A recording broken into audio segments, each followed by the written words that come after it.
국회에서 청문회를 통해서 부적격으로 판정한 그러한 장관 후보자들에 대해서 야당을 다시 한번 설득하려는 노력도 없이 일방적으로 전자결제로 장관 임명을 강행한 것에 대해서 이는 국회를 무시한 처사다 이렇게 규정을 합니다. 또한 장관 후보자들이 청문회 과정에서 드러난 많은 문제점들은 열심히 일상생활에 매진하고 성실히 세금을 납부하는 국민들에게 대단히 상처를 준 그러한 잘못된 행적들이 이미 드러났습니다. 이 점에 대해서 민정수석실에서 부실하게 검증한 이런 후보자들에 대해서 어떻게 할 것인가에 대해서 야삼당이 같이 의논하기 위해서 이 자리에 모였습니다. 여기서 합의가 되면 적절한 야당의 공동 조치를 취할 생각입니다.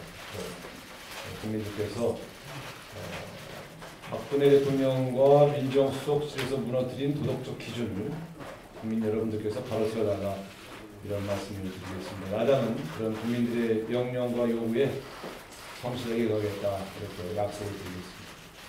감사합니다.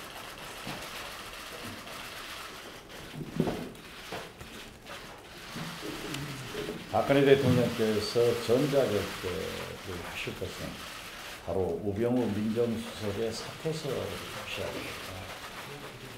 그런데 더욱 가관은 김재수 농식품부 장관의 모렴치한 내용은 이미 인사청문회에서 밝혀졌습니다. 그런데 김재수 장관이 자기들의 밴드에 올린 이 글을 보면 이분이 정상적으로 농식품부 장관을 하실 수 있는 정신 상태를 유지하고 있는가 저는 의심하지 않을 수 없습니다. 어떻게 자기의 반성은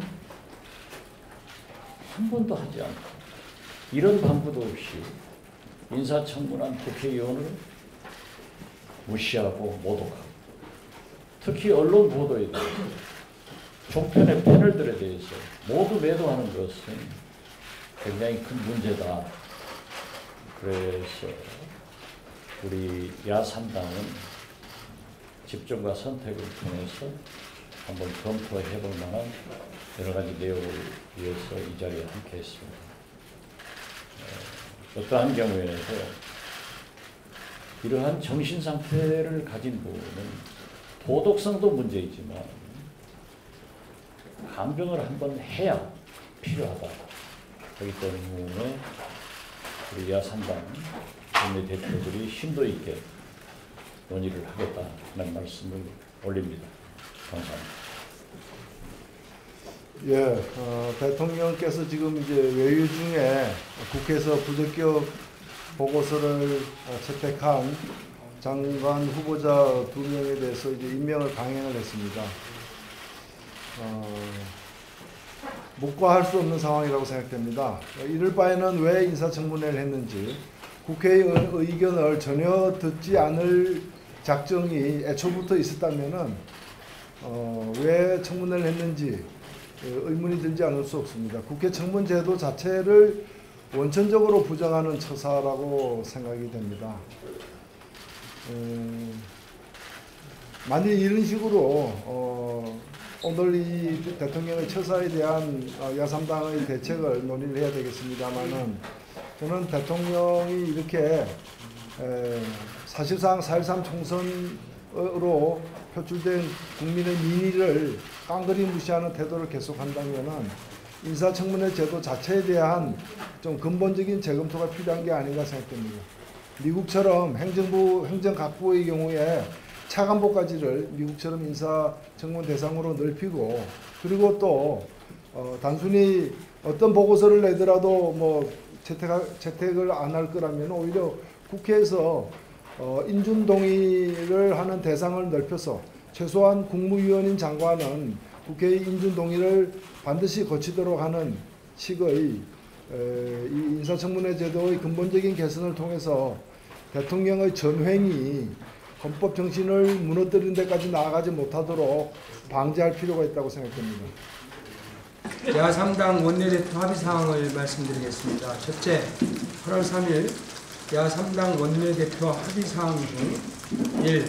검찰개혁 특위 구성의 건 2. 사드 대책 특위 구성의 건 3. 세월호 특조위 활동 기한 연장의 건 4. 어버이연합 청문회의 건 5. 가벌 오토텍 노사분규 평화 해결의 건 6. 5.18 특별법 처리 등 기존 합의 6개 항에 대한 야권 공조를 재확인한다. 두 번째, 김재수 농림축산식품부 장관에 대한 해임 건의안을 조만간 제출한다. 3.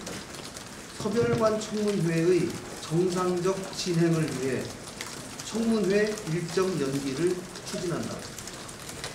4. 국회 선진화법 발의 이후 최초의 국회폭력 당사자인 새누리당 한선교 의원을 국회 윤리위원회에 제소한다. 5. 국회 인사청문회에서 부적격 판정 후보자의 임명 강행 등 인사청문제도 미비점을 개선하기 위해 공동 노력한다. 깨풀은 우리 대변인들께서 해드리도록 하겠습니다. 고맙습니다.